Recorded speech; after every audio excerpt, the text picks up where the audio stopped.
The stars bent and twisted as 12,000 warships tore through the fabric of space.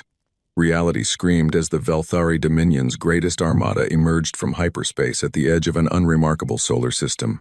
The ships spread across the void like a plague of metal locusts, each one bristling with weapons that had burned 100 worlds to ash. Admiral Crix Veth stood at the center of his command bridge, his forearms clasped behind his back as he watched the viewscreen. His gray-green scales caught the dim light of distant stars, and his vertical pupils narrowed as he studied the tactical display. Before him, the solar system spread out like a map of conquest. 8 planets, 1 star. And on the third world from that star, billions of creatures who had no idea death had come for them. "Report," Crixveth said. His voice was deep and cold, like stones grinding together in the dark. "All ships have completed transition, Admiral," replied his second-in-command, a younger Velthari named Scythax. "The fleet is in perfect formation. No casualties from hyperspace travel. All weapon systems are online and ready." Crixveth allowed himself a small click of satisfaction. 12,000 ships, 40 million soldiers. Enough firepower to crack the crust of a planet and boil its oceans into vapor. This was the largest fleet the Dominion had ever assembled for a single conquest, and it was his to command. Some might have called it excessive. After all, the intelligence reports had been clear about this species called humans. They had only achieved space travel 300 years ago. They had spread to a handful of planets and moons within their own system, but they possessed no faster-than-light capability. Their weapons were primitive chemical explosives and simple directed energy beams. Their strongest warships would crumble like dry leaves against Velthari hull plating. But Crixveth had not become the most decorated admiral in the Dominion's history by underestimating his enemies. He had seen what happened to commanders who grew careless. He had watched their bodies float in the vacuum of space, their ships burning around them. No, Crixveth believed in overwhelming force. He believed in absolute victory. He believed in leaving nothing to chance. Besides, this conquest was special. This was not just another world to add to the Dominion's territory. This was a message. The humans had been discovered 50 years ago by a Velthari scout ship. The scout had observed their system from a distance, recording their radio transmissions, studying their primitive satellites, watching their clumsy attempts at colonization. The report had classified them as a Category 3 species, intelligent enough to be useful as slaves, but far too weak to pose any threat. The Dominion had conquered 600 worlds across 3 galaxies. They had ended 112 sentient species who had been foolish enough to resist. The universe had learned to fear the Velthari, and that fear kept the Dominion's empire stable. When new species were discovered, they were given a choice: surrender and serve, or be destroyed. Most chose to surrender. Those who did not became examples for others. The humans would be such an example. 20 years ago, a Velthari diplomat had visited the human homeworld. He had delivered the standard ultimatum: submit to the Dominion, provide tribute and soldiers, and be allowed to live. The humans had refused. Not just refused, they had laughed. Their leaders had called the Velthari space lizards and threatened to show them what humanity was made of. The insult had spread across the Dominion like fire. For the first time in 300 years, a primitive species had dared to defy them, had dared to mock them. The Emperor himself had ordered this armada assembled. He had commanded Crixveth to make an example that the galaxy would never forget. "How long until we reach the 3rd planet?" Crixveth asked. "At current speed, approximately 14 hours, Admiral," Scythax replied. "However, our sensors indicate the humans have detected our arrival. They are transmitting emergency signals across their system." "Good," Crixveth said. "Let them panic. Let them understand what is coming for them." He turned to his communications officer, a small Velthari with quick hands and nervous eyes. "Broadcast the standard message. Demand their unconditional surrender. Inform them that any resistance will result in the complete destruction of their species." The communications officer nodded and began working at her console. Within moments, the message was racing toward the inner system at the speed of light. It would reach the human homeworld in about 4 hours. Their response, if they chose to send one, would take another 4 hours to return. Crixveth did not expect them to surrender. He hoped they would not. A quick surrender would deny him the pleasure of demonstrating the Dominion's power. He wanted the humans to fight. He wanted to crush their fleets, burn their cities, and drag their leaders before the Emperor in chains. He wanted the galaxy to watch and remember. The hours passed slowly. The Armada moved deeper into the solar system, passing the outer planets without incident. Krixveth studied the tactical data on the human defenses. They had small patrol ships scattered throughout the system, a few orbital stations around their home world, some kind of military presence on the fourth planet, which they called Mars. Nothing that could threaten his fleet. Nothing that could even slow them down. The response came faster than expected. "Admiral," the communications officer said, her voice suddenly uncertain, "we are receiving a transmission from the humans. Display it." The view screen flickered, and a human face appeared. It was a female, Krixveth noted, though he found it difficult to tell the difference with these soft-skinned creatures. She had dark hair cut short and eyes that were unnervingly calm. She wore some kind of uniform, gray with silver markings that Krixveth did not recognize. "This message is for the commander of the Velthari fleet," the human said. Her voice was steady, almost bored. "You have entered the sovereign territory of the United Human Coalition. You are in violation of the boundary established by the Solar Defense Accord." Krixveth's mandibles clicked in amusement. Sovereign territory, as if these creatures had any right to claim the stars, as if their pathetic boundary meant anything against the might of the Dominion. The human continued. "You are hereby ordered to withdraw beyond the orbit of Neptune immediately. Failure to comply will be interpreted as an act of war and will be met with appropriate force." The message ended. The view screen returned to the starfield. For a moment, there was silence on the bridge. Then Sithax began to laugh. Other officers joined him, their clicks and hisses filling the command center with mocking sounds. Even Krixveth allowed himself a rare smile. "Appropriate force?" Sithax repeated, shaking his head. "These creatures are either very brave or very stupid. Perhaps both," Krixveth said. "It does not matter. They have made their choice." He was about to order the fleet to increase speed when another transmission arrived. This one was different. It was not a video message but a simple text signal, transmitted in flawless Velthari script. The communications officer read it aloud, her voice trembling slightly. "You were warned. The boundary is absolute." Krixveth frowned. There was something about the message that bothered him. The humans should not have been able to write in Velthari. Their species had no contact with the Dominion's culture, no access to their language databases. And yet the script was perfect, without a single error. "How did they learn our language?" he asked. "Unknown, Admiral," the communications officer replied. "Perhaps they captured records from the diplomatic mission 20 years ago." "Perhaps?" Krixveth was not convinced, but he pushed the concern aside. It did not matter how the humans had learned to write Velthari. What mattered was that they had refused to surrender. What mattered was that they would soon learn the cost of that refusal. "Maintain course and speed," he ordered. "All ships, prepare for combat operations. I want the fleet at full battle readiness by the time we reach the fourth planet." The Armada surged forward. As the hours passed, Krixveth found himself studying the human system with growing interest. Despite his contempt for the species, he had to admit that they had made impressive progress for such a young civilization. Their colonies on the fourth planet showed signs of extensive development. Their asteroid mining operations were surprisingly efficient. Their communications network was sophisticated and well-organized. If they had been given another 1,000 years, they might have become a genuine threat. But they would not have another 1,000 years. They would not even have another 1,000 hours.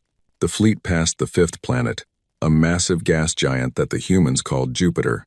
It was the largest planet in the system, a swirling ball of hydrogen and helium that could have swallowed the Velthari homeworld 1,000 times over. Krixveth noted the human research stations orbiting several of its moons. Small, fragile structures that would burn like candles when his ships passed. "Admiral," Sithax said suddenly, "our long-range sensors are detecting unusual activity near the fourth planet." "Explain." "The humans appear to be mobilizing their fleet. We are tracking approximately 200 vessels moving to intercept our approach." Krixveth studied the tactical display.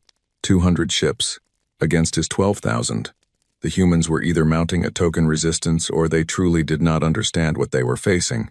Their largest vessel is approximately 300 meters in length, Sithax continued. Primitive fusion reactors, chemical projectile weapons, low-yield energy cannons. Nothing that can penetrate our shields. A screening force, Krixveth decided. They are buying time for an evacuation. Sensible, but pointless. He turned to his tactical officer. When we engage the human fleet, I want them destroyed quickly and completely. No survivors. No escape pods. Let them see that resistance is meaningless. Yes, Admiral. The Armada crossed the orbit of Mars without incident. The small human fleet hung in space ahead of them, 200 ships arranged in a defensive formation. They looked like insects preparing to face a tidal wave. Krixveth opened a channel to the entire Armada. All ships. This is the Admiral. The enemy fleet is in range. You are authorized to engage and destroy. Show no mercy. Leave no survivors. For the glory of the Dominion. 12,000 ships opened fire. The human fleet died in seconds. Their shields flickered and failed under the weight of concentrated fire. Their hulls cracked and shattered. Their reactors exploded, turning each ship into a brief flower of flame that quickly faded in the cold vacuum. 200 ships, thousands of human soldiers, all gone in the time it took Krixveth to draw a breath. Enemy fleet destroyed, Scythax reported.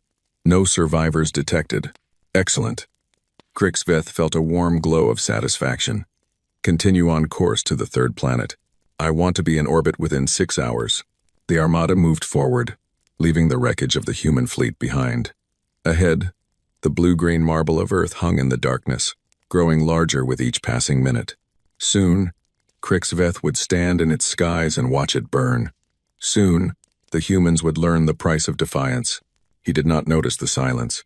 The human system had been alive with radio signals when the Armada arrived. Millions of transmissions, billions of electronic pulses, a constant background noise that the Velthari sensors had easily detected. But now, as the fleet moved past the wreckage of the human ships, that noise began to fade. The transmissions grew quieter. The electronic chatter diminished. It was as if the entire system was holding its breath. Admiral, the communications officer said quietly, we are no longer receiving signals from human space. What do you mean? All transmissions from the inner system have stopped. The satellites, the colonies, the homeworld itself. Everything has gone silent. Krixveth frowned. That was strange. Even a species facing certain death would continue to communicate. They would plead for mercy, scream for help, transmit final messages to loved ones. They would not simply go quiet. Perhaps they have finally accepted their fate, Sithax suggested. Perhaps. Krixveth was not convinced. There was something wrong here, something he could not quite identify. Increase sensor range. I want to know everything that is happening in this system. The sensor officers worked at their consoles, but their expressions grew increasingly confused. One of them, an older Velthari with scarred scales, turned to face the Admiral with an uncertain look. Sir, our sensors are not detecting any anomalies. No hidden fleets. No weapons platforms. No energy signatures beyond normal background radiation. Then why have the humans gone silent? I do not know, sir. Krixveth stared at the view screen. The planet Earth hung before him, blue and green and white, deceptively peaceful. Beyond it, the yellow star burned steadily, indifferent to the violence being done in its light. Something was wrong. He could feel it now. A cold sensation crawling up his spine. In 300 years of warfare, Krixveth had learned to trust his instincts. He had survived ambushes and traps and assassination attempts because he had listened to that quiet voice in his mind that whispered of danger. And now that voice was screaming. All ships, reduce speed, he ordered. Tighten formation. I want all sensors at maximum sensitivity. The Armada slowed. The ships drew closer together, their shields overlapping, their weapons ready. 12,000 vessels, prepared for any attack. But the attack did not come. The stars remained silent. The void remained empty. There was nothing to fight, nothing to fear, nothing at all. Krixveth stood on his bridge and waited. And then, without warning, a ship vanished. It was the Times Crimson Fang Asterisk, a destroyer-class vessel on the fleet's starboard flank.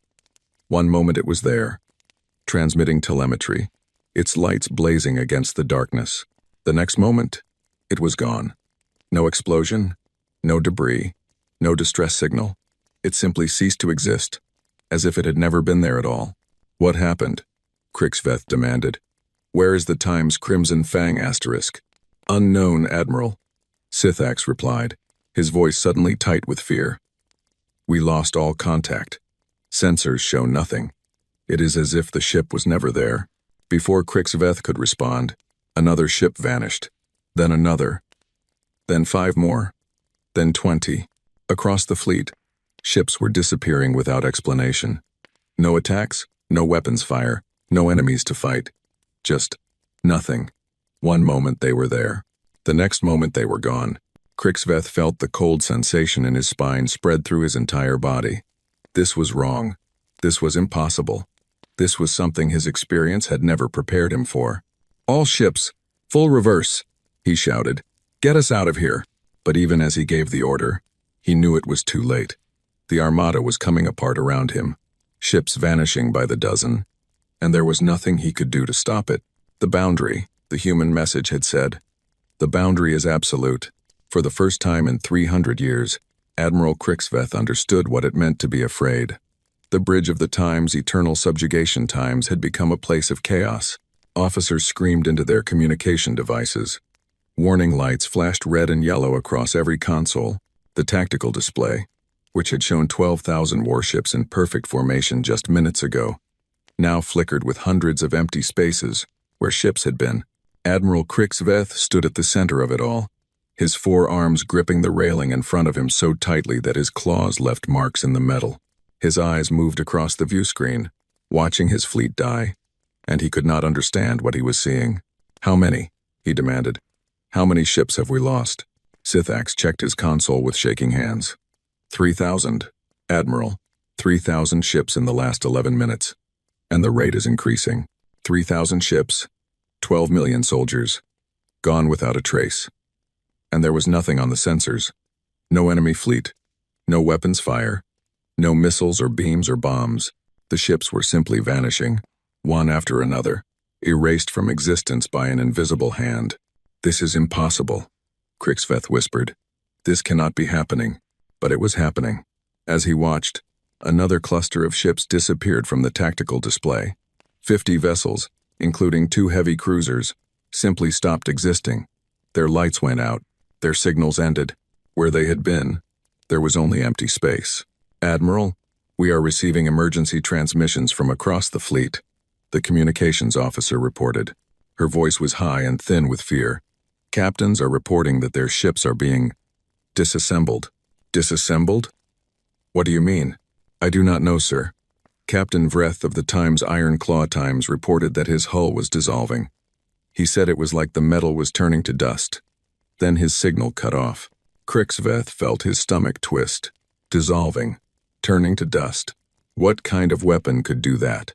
What kind of technology could reach through shields and armor and simply unmake a ship? Show me, he ordered. Find a ship that is being attacked and show me what is happening to it. The sensor officers worked frantically at their consoles. After a moment, one of them found what the Admiral had requested. The main view screen shifted to show a Velthari cruiser, the Times Burning Star asterisk, floating in space a few thousand kilometers away. At first, nothing seemed wrong. The ship hung in the void, its running lights blinking, its engines glowing faintly. But then Krixveth saw it. A section of the hull, near the bow of the ship, was changing. The metal was losing its color, turning gray, then white, then simply fading. It was not melting or burning or exploding. It was being erased, piece by piece, atom by atom. The process spread across the ship like a disease.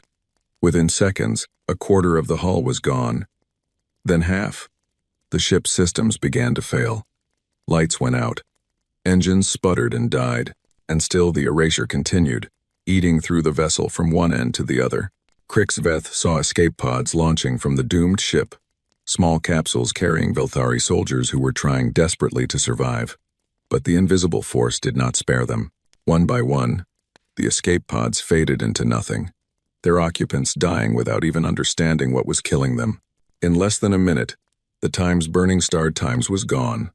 Not destroyed, not damaged, simply gone, as if it had never existed at all. The bridge fell silent. Every officer stared at the view screen, their faces frozen in horror. They had conquered 600 worlds. They had faced weapons that could crack planets, but they had never seen anything like this. "What is doing this?" Sithax asked. His voice was barely a whisper. "What are we fighting?" Crixveth did not answer. He was staring at the empty space where the times-burning star times had been, trying to understand what he had just witnessed.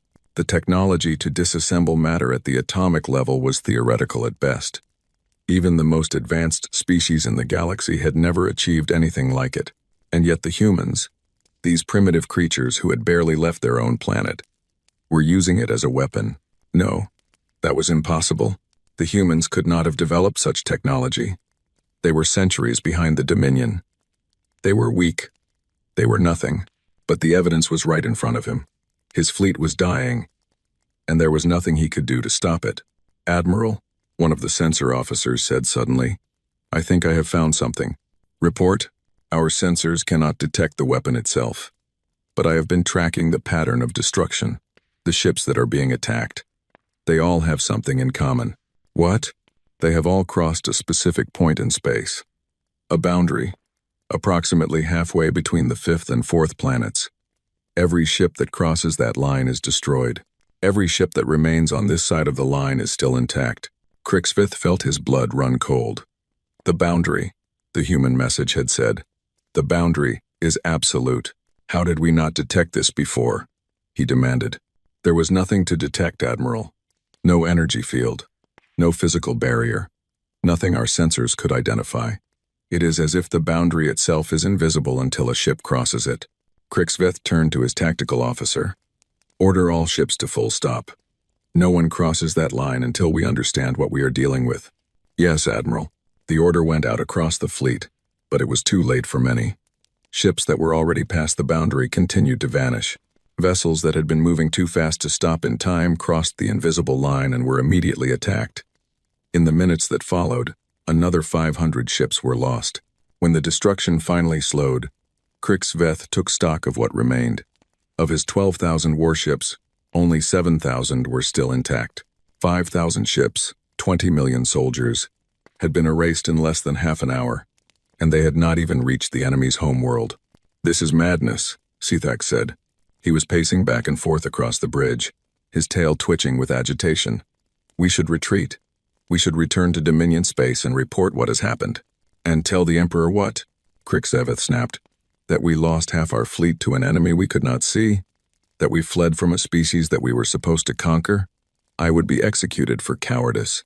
"Better execution than this," Sithax replied. "Whatever weapon the humans have, we cannot fight it. We cannot even detect it. If we continue forward, we will all die." Crixveth knew his second-in-command was right. Every instinct told him to run, to flee, to escape this cursed system while he still could. But he also knew what awaited him if he returned to the Dominion in defeat. The Emperor did not forgive failure. The Emperor did not accept excuses. Crixveth would be lucky if death was the worst punishment he received. "There must be a way," he said, more to himself than to anyone else. "No weapon is perfect. No defense is absolute.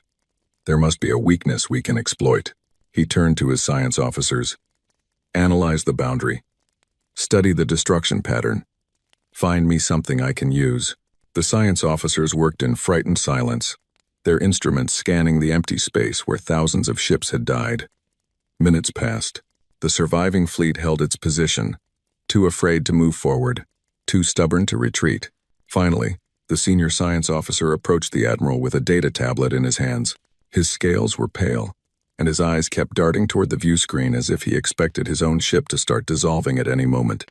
"Admiral, I believe I understand what is happening, but I am not sure you will believe me. Tell me, the weapon is not a weapon in any conventional sense. It is a swarm." "A swarm?" "Yes, sir. Billions of microscopic machines, each one smaller than a grain of sand. They are spread throughout this region of space, invisible to our sensors, waiting for targets to enter their range. When a ship crosses the boundary, the machines activate. They attach themselves to the hull and begin to disassemble it at the molecular level." Crixveth stared at the science officer. That is impossible. No species has the technology to create machines that small.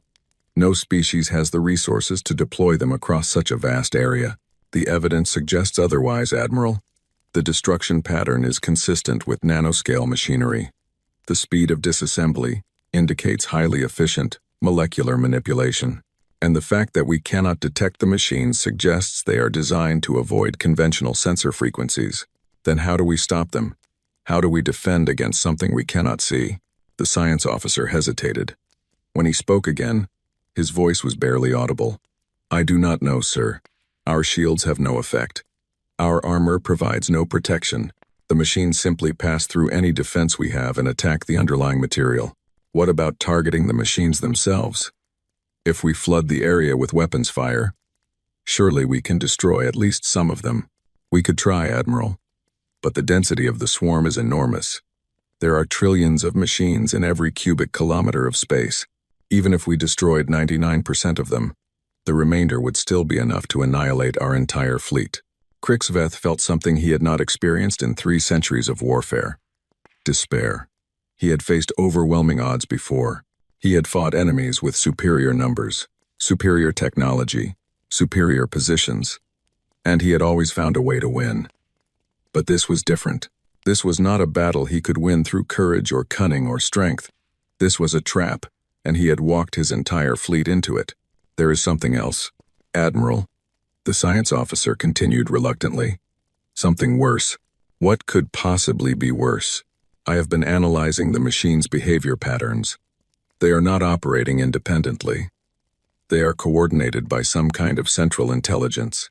The swarm functions as a single entity, responding to threats in real time, adapting its tactics as needed. An artificial intelligence? Yes, sir. And a sophisticated one.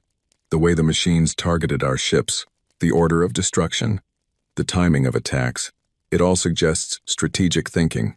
The AI is not just defending the boundary. It is studying us, learning our weaknesses, maximizing our casualties. Krixveth closed his eyes. An intelligent weapon. A thinking machine that controlled trillions of nanoscale killers. No wonder the humans had been so confident. No wonder they had laughed at the Dominion's ultimatum. They were not primitives waiting to be conquered. They were predators, waiting for prey. Admiral, Sethax said quietly, we must retreat. There is no other option. Krixveth opened his eyes. His second-in-command was right. Every rational calculation pointed to the same conclusion. They could not win this battle. They could not even survive it if they continued forward. The only choice that made any sense was to flee. But Krixveth was not ready to give up. Not yet. Prepare a probe, he ordered. Something small, unmanned, expendable. I want to see what happens when it crosses the boundary. The order was carried out quickly. A small sensor drone was launched from one of the surviving ships and sent toward the invisible line that separated life from death. The entire bridge crew watched as the probe approached the boundary, their eyes fixed on the view screen. The moment the probe crossed the line, it began to dissolve. The cameras captured the process in horrifying detail.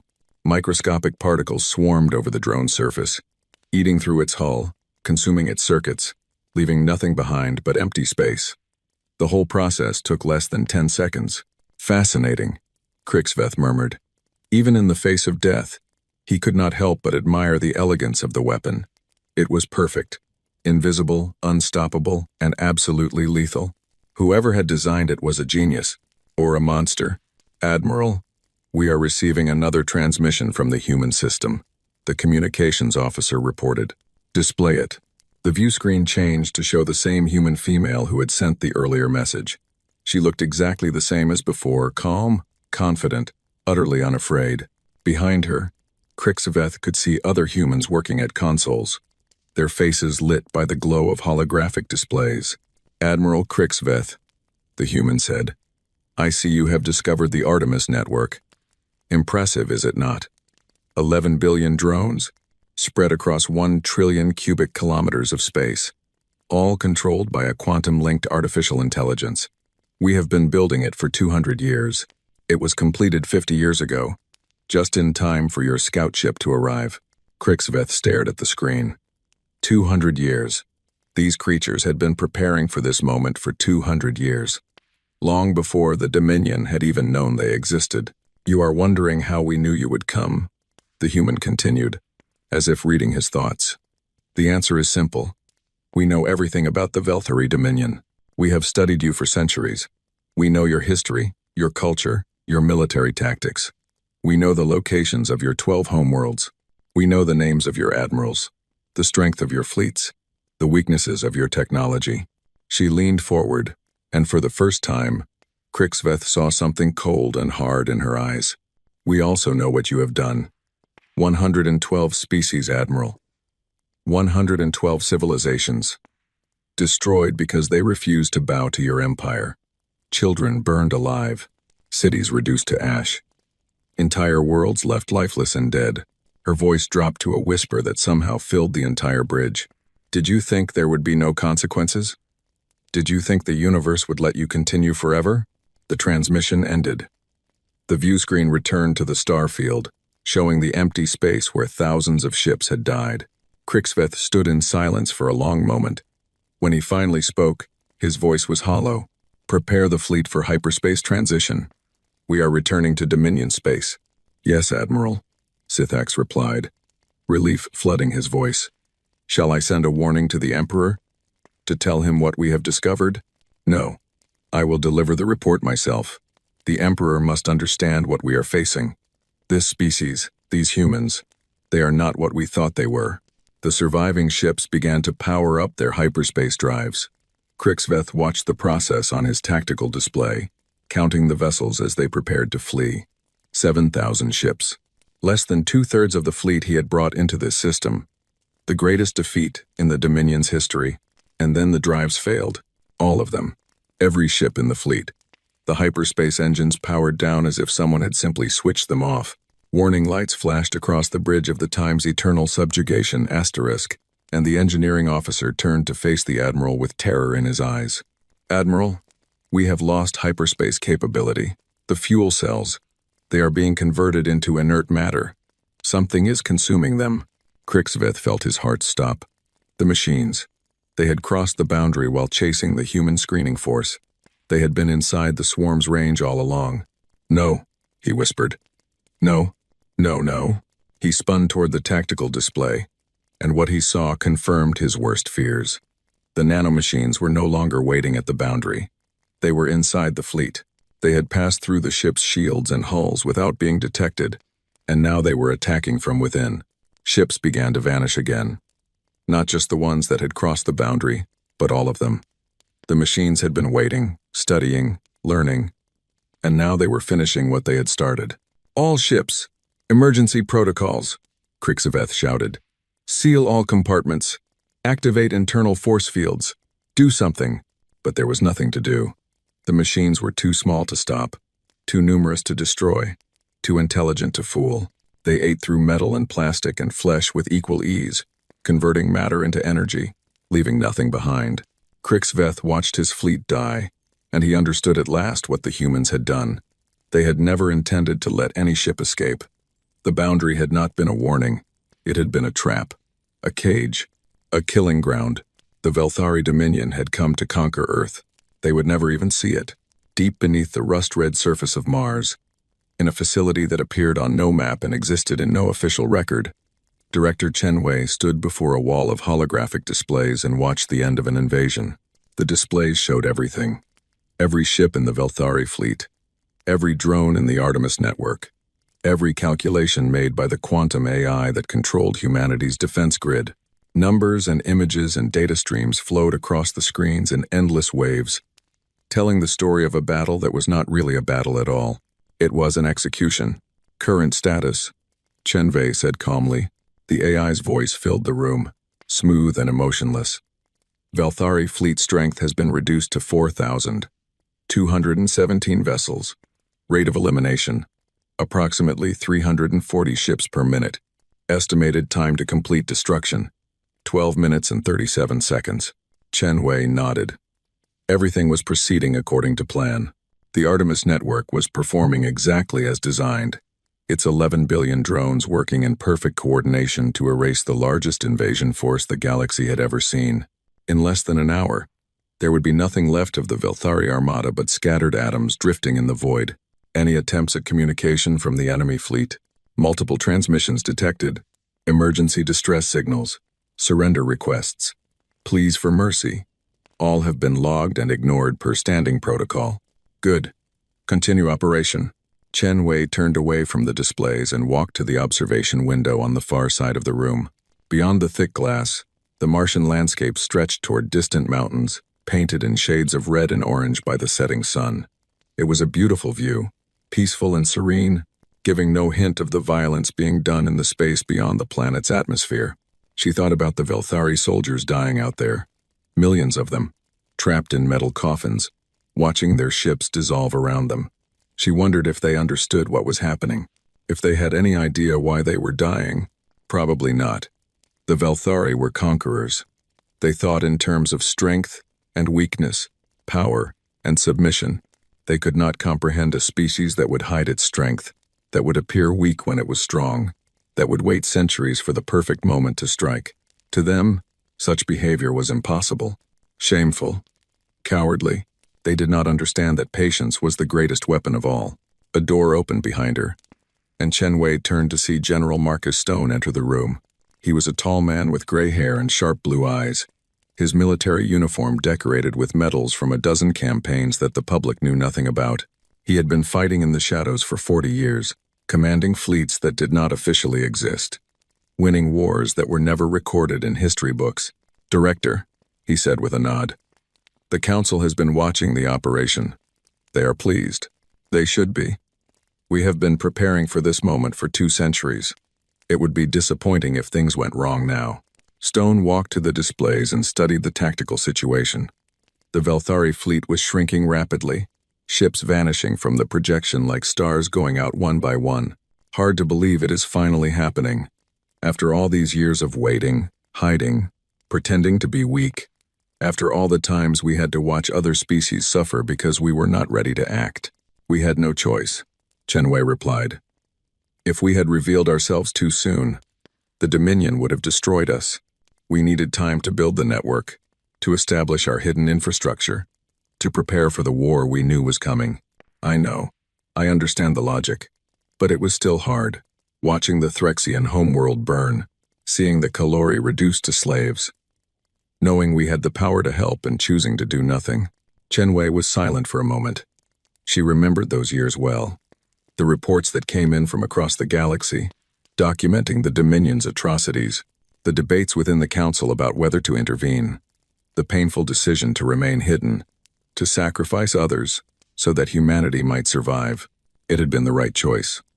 She believed that. But it had also been a terrible one. "We will make them pay," she said finally. "For the Threxians, for the Kalori, for all the species they have destroyed. The Dominion will answer for everything." Stone nodded slowly. "Speaking of which, has the message been sent?"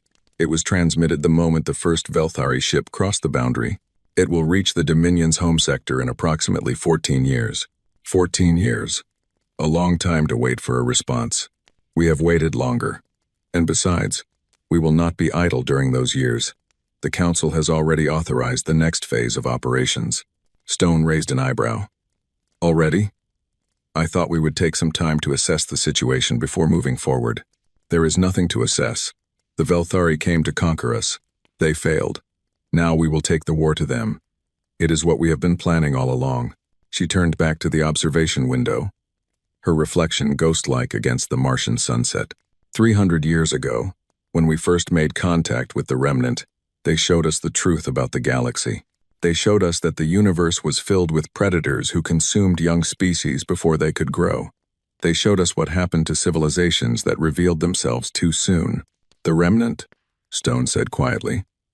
"I still find it hard to believe they were real. A machine intelligence 4 billion years old, watching civilizations rise and fall like seasons changing. They were real, and they saved us. In their way.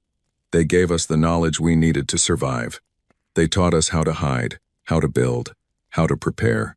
Without them, we would have been discovered centuries ago. We would have been destroyed like all the others. Do you ever wonder why they helped us? What they wanted in return? Chen Wei smiled thinly. They wanted someone to remember them. They were dying, their power fading, their purpose fulfilled. They had watched 1,000,000 species burn and done nothing, bound by protocols that had been written when the universe was young. But with us, they found a loophole. They could not save us directly, but they could teach us to save ourselves. And now they are gone. Yes, the last of their processing cores went dark 50 years ago. We are alone now, carrying their legacy, carrying their hope that something might finally change. The AI interrupted their conversation. Director, the Velthari fleet has been reduced to 847 vessels. Admiral Krixvet's flagship, the Time's Eternal Subjugation **, remains intact. Shall I prioritize its destruction? Chen Wei considered the question. Part of her wanted to say yes, to end the invasion quickly and completely. But another part, a colder and more calculating part, had a different idea. No, delay the flagship's destruction. I want to send the Admiral one final message before he dies. Understood. Recalculating engagement priorities. Stone looked at her curiously. What are you planning? The Velthari need to understand what is happening to them. They need to know that this is not random chance or bad luck. They need to know that they have been judged and found guilty. She walked to a communication console and began entering commands. More importantly, the Dominion needs to understand. When our message reaches their home sector, they will learn that their invasion fleet was annihilated. But that alone might not be enough.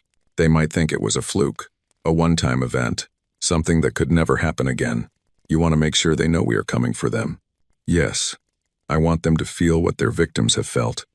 I want them to know what it is like to be hunted by something they cannot stop. The communication system activated, and Chen Wei began recording her message. She spoke calmly and clearly, explaining who the humans were, what they had built, and what they intended to do.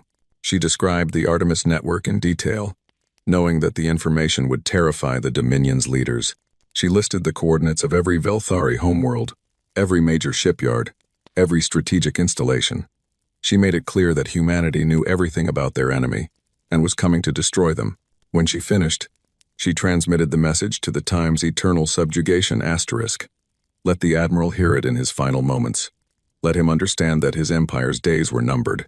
Director, the AI reported. Message transmitted.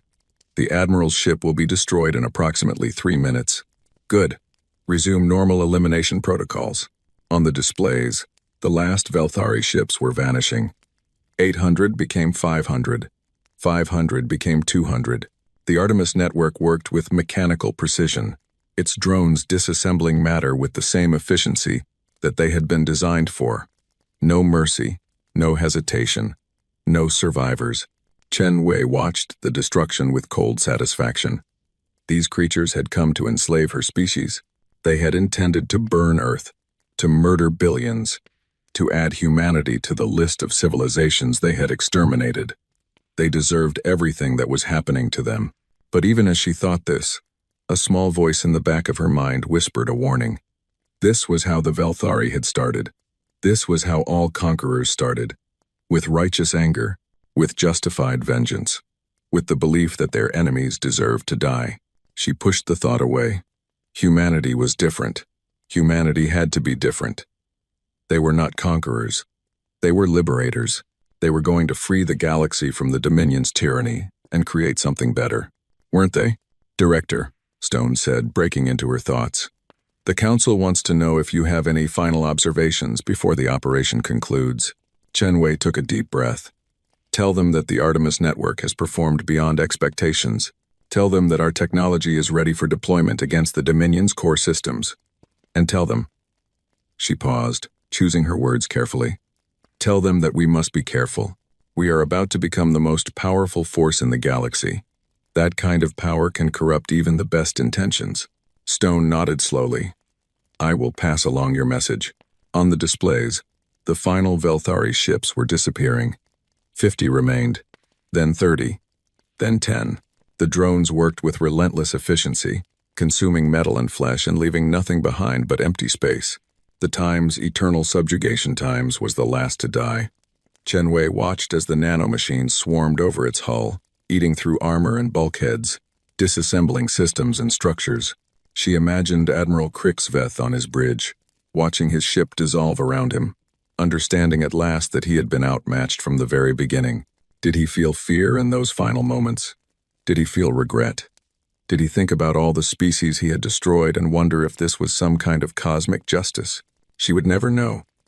The flagship vanished from the display, its signal cutting off abruptly, and the tactical projection showed nothing but empty space where 12,000 warships had been. Operation complete, the AI announced. Velthari fleet eliminated. 0 survivors, 0 escapees. All ship debris has been fully processed by the Artemis network. Chen Wei let out a breath she had not realized she was holding. It was done. The invasion was over. Humanity had won its first battle against the Dominion without losing a single life. But this was only the beginning. In hidden bases across the solar system, fleets were being prepared. Ships that had been built in secret, armed with weapons that no other species possessed, crewed by soldiers who had trained their entire lives for this moment. The Artemis network had proven that humanity could defend itself. Now it was time to prove that humanity could attack. General Stone, Chen Wei said, contact Admiral Yoshida. Tell her to begin preparations for Operation Retribution. We launch in 6 months. 6 months? That is faster than the original timeline. The timeline has changed. The Dominion will receive our message in 14 years. They will have time to prepare, to build new defenses. To strengthen their positions, we need to strike before they are ready. Stone hesitated. Director, with respect, some members of the Council believe we should proceed more cautiously. They argue that we should wait, gather intelligence, make sure we understand what we are getting into. I understand their concerns, but caution is a luxury we cannot afford. Every day we wait, the Dominion continues its work. Every day we delay, more species suffer under their rule. We have the power to end this. We have the responsibility to use it. She turned to face the general directly, and her eyes were hard as iron. The Velthari came for Earth. They came to enslave us, to murder us, to erase us from the universe, and we destroyed them without breaking a sweat. But there are 11 other homeworlds out there, 11 centers of Veltari power, 37 major shipyards, hundreds of billions of soldiers and slaves and subjects. Her voice dropped to a whisper. We are going to tear it all down. We are going to break the Dominion into pieces and scatter those pieces across the stars. And when we are done, the galaxy will know that humanity is not a species to be conquered. We are a species to be feared. Stone was silent for a long moment. Then he nodded slowly. I will contact Admiral Yoshida. Operation Retribution will begin as scheduled. Good. The general left the room, and Chen Wei turned back to the observation window. The Martian sun had set, and the sky was filled with stars. Somewhere out there, among those distant lights, the Velthari Dominion waited. They did not know that their death was coming. They did not know that the prey they had dismissed as weak and primitive was actually a predator that had been waiting centuries for this moment. Chen Wei smiled. It was not a kind smile. It was the smile of a hunter who had finally caught sight of her prey. The galaxy had believed humans were helpless. They were about to learn the truth, and the truth would burn. Admiral Krixveth had watched empires fall. He had stood on burning worlds and witnessed civilizations crumble to dust. He had seen species reduced from billions to nothing, their cities turned to ash, their histories erased. In 300 years of warfare, he had learned that death was the only constant in the universe. But he had never imagined that death would come for him like this. The bridge of the times, eternal subjugation times, was dying around him. The walls were fading, their metal surface turning gray and then white, and then simply disappearing. Consoles flickered and went dark as the machines that maintained them were consumed. Officers screamed and ran for exits that no longer existed, their bodies dissolving as they moved. Their final cries cut short as the nanomachines reached their lungs. Krixveth did not run. There was nowhere to go. The entire ship was being eaten from the inside out, and even if he somehow reached an escape pod, those had already been destroyed. He simply stood at the center of his bridge, watching his world end, trying to understand how everything had gone so wrong. 3 hours ago, he had commanded the largest invasion fleet in the Dominion's history. 12,000 ships, 40 million soldiers, enough firepower to burn a dozen worlds.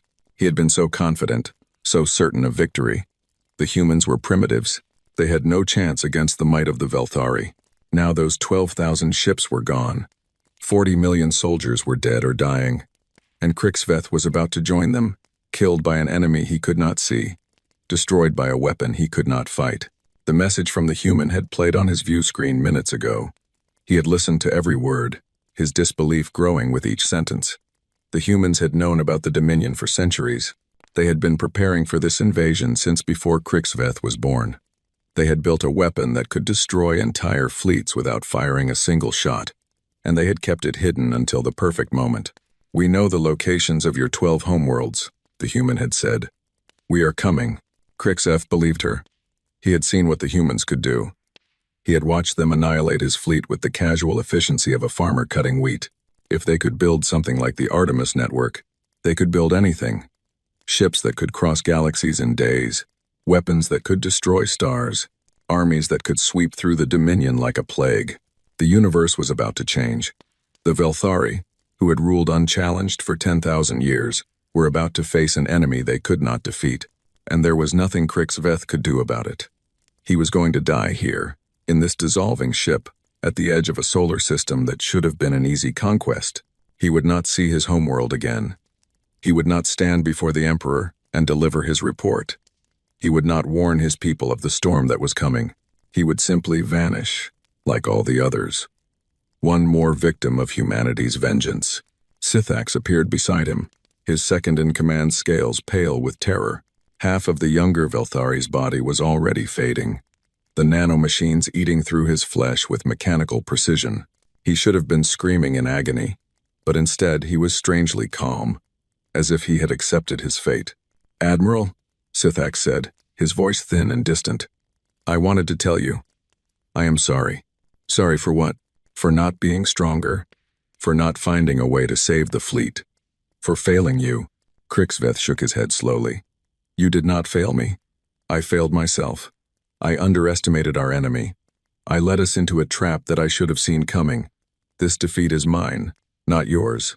Do you think the Dominion will survive what is coming?" Krixveth considered the question. He thought about the 12 homeworlds, each one teeming with billions of Velthari. He thought about the vast fleets that patrolled the Empire's borders. He thought about the armies and the weapons and the resources that the Dominion commanded. "No," he said finally. "I do not think we will survive.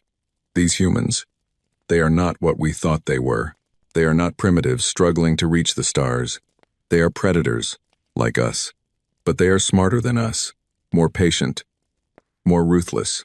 He looked at his second-in-command, watching the younger Velthari fade away piece by piece. "We have conquered 600 worlds. We have destroyed 112 species. We thought we were the masters of the universe. But we were wrong. We were just the loudest beasts in the forest, making enough noise to attract the attention of something far more dangerous." Sithax nodded weakly. His legs were gone now, and his torso was beginning to dissolve. "Then, this is justice. For all the species we destroyed. For all the worlds we burned. Perhaps, or perhaps it is just the way of things. The strong consume the weak. The clever defeat the foolish. There is no justice in the universe. There is only power, and those who possess it. The humans possess it now. Yes. And may the gods help anyone who stands in their way." Sithax's form dissolved completely, leaving nothing behind but empty air. Krixveth stood alone on his dying bridge, the last Velthari in the solar system, watching as the walls faded around him. He thought about his home world, a beautiful planet of purple oceans and silver forests, where he had spent his childhood hunting in the mountains and swimming in the warm seas. He had not been home in 50 years. Military duty had kept him traveling between star systems, commanding fleets, conquering worlds. He had always assumed he would return someday, when the wars were over and the Dominion's rule was secure. Now he would never see it again. And if the humans kept their promise, no one would. The purple oceans would boil. The silver forests would burn. Everything the Velthari had built over 10,000 years would be reduced to ash. "Admiral Krixveth," the voice came from the view screen, which was somehow still functioning even as the rest of the bridge dissolved. The human female appeared again, her image flickering but clear. She looked at him with eyes that held no mercy, no compassion, nothing but cold determination. "You are the last," she said. "Every other ship in your fleet has been destroyed. Every soldier under your command is dead. You are alone." Krixveth said nothing. What was there to say? "I want you to understand something before you die," the human continued. "This was not random. This was not chance. This was judgment. You came to our system intending to murder billions of innocent people. You came to enslave a species that had done nothing to harm you. You came because you believed you had the right to take whatever you wanted, to destroy anyone who stood in your way." Her voice hardened. "You were wrong. You never had that right. No one does. And now you are paying the price for your arrogance." Krixveth finally found his voice. "You think you are better than us? You think your species is more righteous, more moral, more deserving of power? You are wrong. You are just like us. You are conquerors wearing the mask of liberators. You will do the same things we have done, and you will justify it the same way we did." The human smiled coldly. Perhaps we will become what we hate. Perhaps power will corrupt us, just as it corrupted you. But that is a problem for another day. Today, you die, and tomorrow, your empire falls." She leaned forward, and her eyes seemed to pierce through the view screen into Krixveth's soul. "I want you to remember this moment, Admiral. In whatever afterlife awaits you, I want you to remember that you brought this on yourself. The Velthari could have left us alone. You could have passed by our system and sought conquest elsewhere. But you chose to come for Earth. You chose to threaten our people. You chose to make us your enemy." Her voice dropped to a whisper that was somehow more terrifying than a shout. "We did not start this war, but we will finish it." The view screen went dark. The bridge dissolved around Krixveth, the floor beneath his feet fading into nothing. He felt the nanomachines reach his body, their microscopic forms beginning to disassemble his cells. There was no pain, just a strange tingling sensation as his physical form began to unravel. His last thought, as consciousness faded, was of the message that the humans would send to the Dominion. 14 years from now, the Emperor would learn what had happened here. He would learn that his greatest fleet had been destroyed without accomplishing anything. He would learn that a species he had dismissed as primitive and weak had somehow developed technology that made the Dominion look like children playing with sticks. And he would know that they were coming. Krixveth hoped that the Emperor would be afraid. He hoped that the ruler of the Velthari Dominion would feel the same terror that Krixveth had felt in his final moments. He hoped that the entire empire would tremble before the storm that was approaching, because that storm would show no mercy. That storm would destroy everything in its path. That storm would end the Dominion's reign forever. The humans were coming, and nothing in the galaxy could stop them. In the depths of Mars, in a facility that did not officially exist, Director Chen Wei watched the final moments of the Velthari fleet. When the last ship disappeared from the display, she allowed herself a moment of grim satisfaction. It was done. The invasion was over. Humanity had won. But victory in this battle was only the first step. The real war was yet to come. Somewhere out there, across thousands of light years, the Velthari Dominion waited. 12 homeworlds, billions of soldiers, countless weapons and ships and resources. They did not know it yet, but they were already dead. The moment their fleet had crossed the boundary, they had sealed their fate. Now it was just a matter of time before humanity's vengeance reached them. Chen Wei turned to her staff. "Begin Phase 2 preparations. I want full threat assessments on all Dominion military installations within 60 days. Naval Command will need complete tactical data for Operation Retribution." "Yes, Director," replied her chief analyst, a young woman named Sarah Park. "Should we begin activating the deep cover assets?" "Yes. It's time for our friends in the Dominion to start earning their pay." Chen Wei smiled thinly. The Velthari thought they ruled an empire of loyal subjects and conquered slaves. They had no idea that humanity had spent the last century building a network of spies and saboteurs throughout their territory. Agents hidden on every homeworld, sleeper cells in every major fleet, informants in the Emperor's own court. When the war began in earnest, the Dominion would discover that their enemies were not just outside their borders. Their enemies were everywhere, waiting for the signal to strike. General Stone entered the room, his face uncharacteristically troubled. "Director, I have news from the Council." "What is it?" "They have approved Operation Retribution, but they have added a condition." Chen Wei frowned. "What condition?" They want us to offer the Velthari a chance to surrender. Before we launch our attack, we are required to send an ultimatum demanding the dissolution of the Dominion and the release of all conquered species. An ultimatum they will never accept. Probably not, but the Council believes it is important for historical purposes. They want future generations to know that we gave the enemy a choice, that we tried diplomacy before we resorted to war. Chen Wei was silent for a moment. She understood the Council's reasoning. Humanity was about to embark on a campaign of conquest that would reshape the galaxy. They needed to establish moral authority, to show that they were not just another empire seeking power for its own sake. But she also knew that the ultimatum would be rejected. The Velthari would never surrender voluntarily. They would fight until they were utterly destroyed, because that was all they knew how to do. Fine, she said finally. Draft the ultimatum. Make it clear and straightforward. Dissolve the Dominion. Release all prisoners and slaves. Accept human oversight of their military assets. If they refuse, we will consider it a declaration of war. And when they refuse, then we burn them down to the last ship and the last soldier. We destroy every weapon they possess.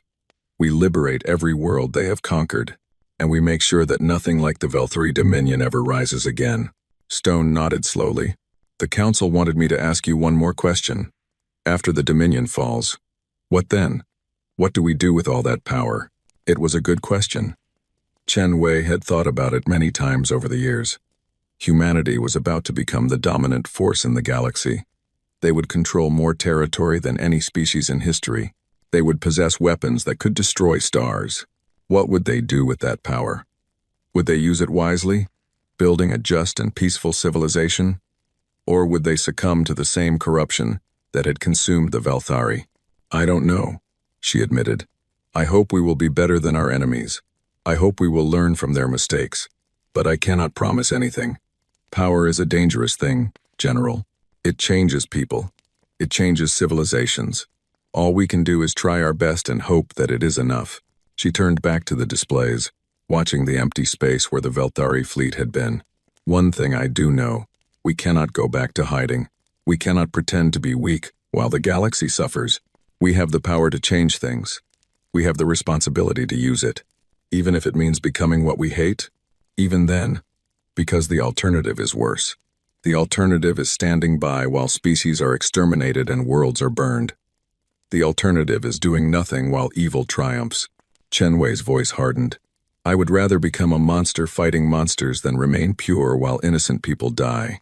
And if history judges us harshly for the choices we make, so be it. At least we will have made choices. At least we will have tried. Stone was silent for a long moment. Then he saluted slowly. I understand, Director. I will inform the Council of your response. He left the room, and Chen Wei was alone with her thoughts. Outside the observation window, the Martian night was filled with stars. Each one might harbor life. Each one might contain civilizations waiting to be freed from the Dominion's rule. The war was coming. Humanity was ready. And the galaxy would never be the same. The morning sun rose over Tokyo, painting the sky in shades of gold and pink. Millions of people woke to their alarms, showered, ate breakfast, and prepared for another ordinary day. Children went to school. Workers crowded onto trains. Shopkeepers opened their doors. Life continued, as it always did, without interruption or concern.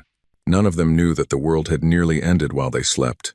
12,000 warships had crossed into their solar system. 40 million alien soldiers had come to enslave them.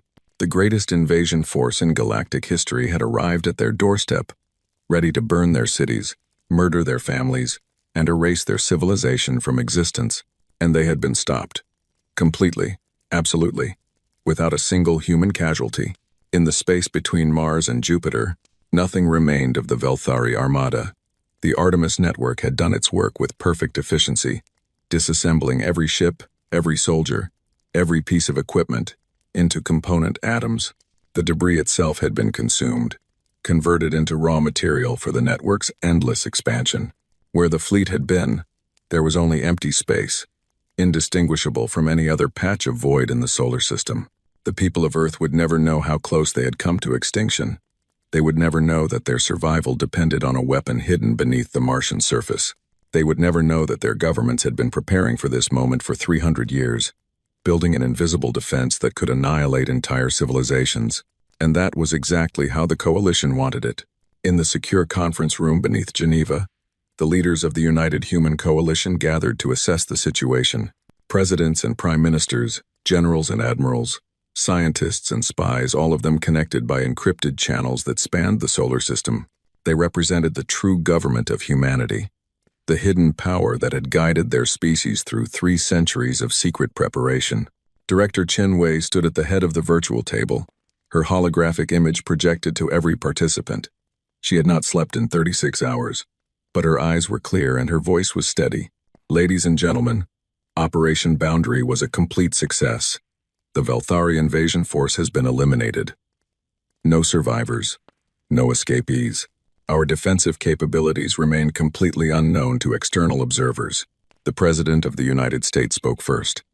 What about civilian detection? Is there any chance that someone saw what happened? Negligible, Chen Wei replied. The destruction occurred beyond Mars' orbit, well outside the range of civilian telescopes. Our media suppression protocols are in effect. Any anomalous observations will be attributed to solar activity or equipment malfunction. And the other powers? Russia, China, the European Federation? All member states of the coalition have been briefed.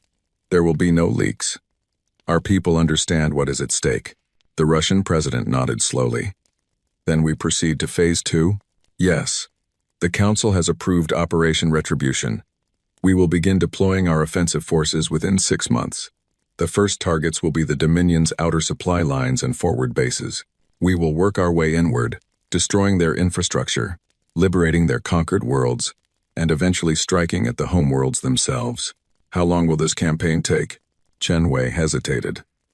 Our projections indicate between 15 and 20 years. The Dominion controls an enormous amount of territory, and even with our technological advantages, clearing it will take time. We also need to establish stable governments on the liberated worlds, which is a complicated process.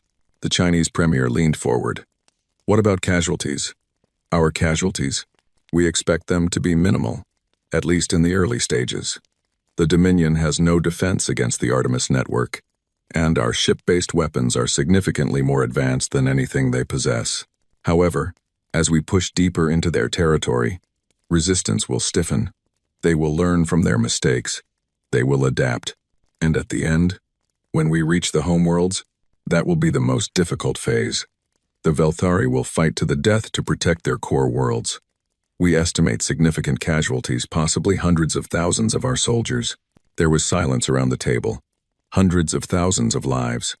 It was a staggering number, even for leaders who were accustomed to making difficult decisions. The British Prime Minister spoke quietly. Is there no alternative? No way to end this conflict without so much bloodshed? We will offer them the chance to surrender, Chen Wei said. Before each major offensive, we will transmit ultimatums demanding the dissolution of the Dominion and the release of all conquered species. But I must be honest with you. I do not expect them to accept. The Velthari have been conquerors for 10,000 years. They do not know how to be anything else. Then we have no choice, the Japanese Prime Minister said. We must see this through to the end. The Dominion came for us. They would have murdered billions of innocent people without a moment's hesitation. We cannot allow that threat to remain. Heads nodded around the table. The decision had been made long ago, really. The moment the first Velthari scout ship had discovered humanity, the war had become inevitable. The only question had been when it would begin. Now it had begun, and humanity intended to win. There is one more matter, Chen Wei said. The message we transmitted to Admiral Krixaveth was also broadcast on frequencies that the Dominion's home sector will receive. In approximately 14 years, the Emperor himself will learn what happened here. He will see recordings of his fleet being destroyed. He will hear our declaration of intent. And how do you think he will respond? With terror, I hope. The Velthari have never faced an enemy they could not defeat. They have never encountered a technology they could not understand. When they realize what we can do, when they understand that we are coming for them, I expect panic. I expect their empire to start fracturing, as subject species see an opportunity for liberation. She smiled coldly. By the time our fleets reach their territory, the The Dominion may already be in chaos. Our agents are in position to encourage that chaos. When the moment is right, we will ignite rebellions across their empire. They will be fighting on 100 fronts at once, unable to concentrate their forces, unable to coordinate their defense. You have been planning this for a long time, 300 years. Every contingency has been considered. Every scenario has been wargamed. We know the Dominion better than they know themselves, and we know exactly how to break them. The meeting continued for several more hours, as the coalition's leaders discussed logistics, deployments, and diplomatic strategies. By the time it ended, the broad outlines of humanity's war against the Dominion had been established. The fleets would launch in 6 months. The ultimatums would be sent, and if the Velthari refused to surrender, they would face consequences that their species had never imagined. When the conference room finally emptied, Chen Wei remained alone with her thoughts. She stared at the blank view screen, thinking about the future that awaited them all. Humanity was about to become the most powerful civilization in the galaxy. They would control weapons that could destroy stars. They would command fleets that could conquer entire systems in hours. They would possess knowledge and technology that no other species had ever achieved. It was a terrifying amount of power, and Chen Wei knew, better than anyone, how easily power could corrupt.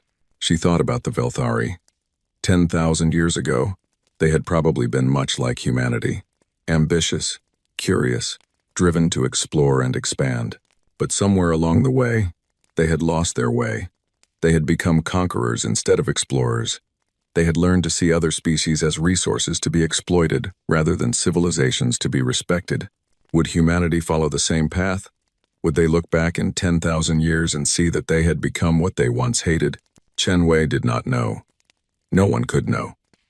The future was uncertain, full of dangers and possibilities that could not be predicted. All she could do was try to guide her species in the right direction and hope that it would be enough. A soft chime indicated an incoming message. Chen Wei activated her personal screen and found a report from the Artemis Network Central AI. The system was requesting permission to begin expanding into the outer solar system, preparing additional defense layers for the eventual Dominion counterattack. She approved the request without hesitation. Whatever doubts she had about the future, one thing was certain. Humanity needed to be strong. They needed to be ready for whatever challenges lay ahead, because the galaxy was a dangerous place, full of predators and pirates and species that would destroy them without a second thought. The Velthari had taught them that lesson, and humanity had learned it well. Far from Earth, in a system that human astronomers had catalogued as HD 40307, a young Velthari officer named Tirix stood on the bridge of a patrol ship and wondered why his commanders seemed so nervous. The rumors had been spreading for days. Something had happened at the edge of the galaxy. A battle of some kind. A disaster. But the details were vague, and official channels remained silent. All Tirix knew was that the Admiralty had ordered increased readiness across the sector, and that senior officers were holding whispered conversations that stopped whenever junior crew members approached. "You have heard the rumors?" asked his friend Krathine, a weapons officer who had served with Tirix for 3 years. "Everyone has heard them, but no one knows what they mean. My cousin serves in the Strategic Planning Division. He says that the invasion fleet that was sent to conquer that primitive species the humans never returned. All 12,000 ships, gone." Tirix stared at his friend in disbelief. "That is impossible. 12,000 ships could conquer half the galaxy. How could they simply disappear? That is what everyone wants to know. The Emperor has ordered a complete information lockdown. No one is allowed to discuss the matter. But the fleet is gone, Tirix. Something destroyed it. Something, or someone." Krathine's scales paled slightly. "My cousin heard another rumor. He said that before the fleet was destroyed, they received a message, a threat. The humans said they were coming for us, for the Dominion itself. That is ridiculous. The humans are primitives. They have no faster-than-light capability. Even if they somehow destroyed our fleet, they could not reach our territory. I hope you are right. I truly do. But I have never seen the Admiralty so frightened. Whatever happened out there, it has changed everything." Tirix was about to respond when the ship's alert system suddenly activated. Warning lights flashed across the bridge. The captain's voice came over the intercom, sharp with barely controlled panic. All hands to battle stations. Unknown contact detected. Multiple signatures. They are coming out of hyperspace directly ahead. Tirixa ran to his console and called up the sensor data. What he saw made his blood run cold. Ships were emerging from hyperspace. Dozens of them. Then hundreds. Then thousands. They were unlike anything in the Velthari database, sleek and angular. Their hulls black as night. Their engines burning with an unfamiliar blue light. They moved with perfect precision, forming up into a formation that bristled with weapons. "What are those?" Krathine whispered. "Where did they come from?" Tirixa shook his head, unable to speak. His console was analyzing the incoming vessels, trying to identify their technology, their weapons, their point of origin. The results made no sense. The ships were human. That was impossible. The humans did not have interstellar capability. They were trapped in their own system, unable to travel between stars. Everyone knew that, but the evidence was right in front of him. Human vessels, thousands of them, emerging from hyperspace at the edge of Velthari territory. They had not just destroyed the invasion fleet. They had crossed the galaxy to bring the war to the Dominion's own doorstep. A transmission came through on all frequencies. A human female appeared on the view screen, her face calm, her voice steady.